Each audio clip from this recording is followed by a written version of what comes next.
I'm Maggie Williams, editor of Engaged Investor and Pensions Insight. I'm here with David Harris of Tor Financial. Welcome, David. Thanks for talking to us today. Thank you, Maggie. It's great to be here.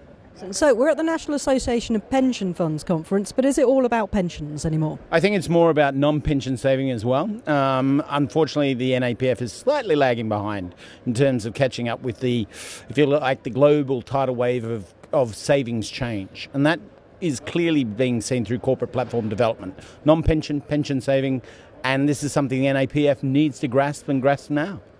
Okay, and we've heard mutterings about the inclusion of ISAs within the auto-enrolment regulation. Good thing or bad thing? Positive thing. I think where we see 45 billion of savings annually into ISAs, quite a dramatic sort of consumer movement towards, hey, let's prepare for retirement in a more flexible way.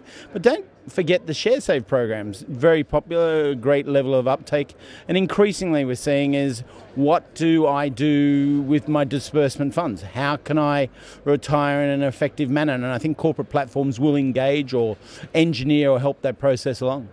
Okay, but I mean, on their own, corporate platforms is some products and some technology. How does that engagement piece work? I think the engagement piece is helping by the very flexible user interface structure, the very flexible front end, but also a tuning or tailoring member engagement and communication materials to suit that individual. And I think that's what we're talking about here is bespokeness.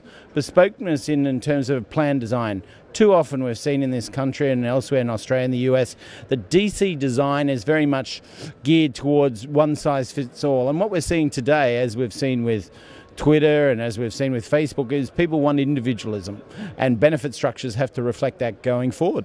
And do you think we can get down to the level of the individual, or is this more about segmentation into user groups? Segmentation initially, but it's work in progress. You know, corporate platforms or platforms more generally don't stop as of launches with several providers at the end of this year. No, they go forward and they have continual iterations. When the first internet banking suite of interfaces came out, they were clunky, they were a little bit limiting, but today you can have highlighted your retirement products and your banking products all on the one computer page, and I think that's really positive. That's what we want to get to. We want to get a continual evolution of benefit design that engages not just some members but all members.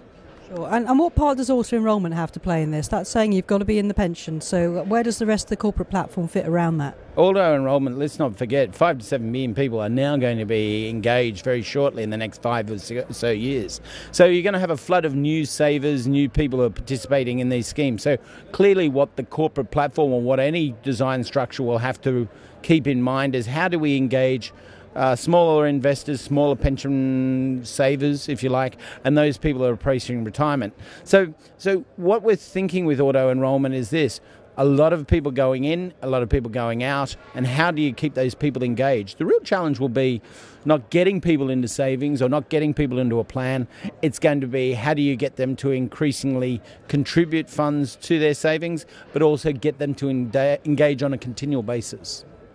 David, many thanks for your thoughts today. Hope you enjoy the conference. Thank you, Maggie. I'm sure I will.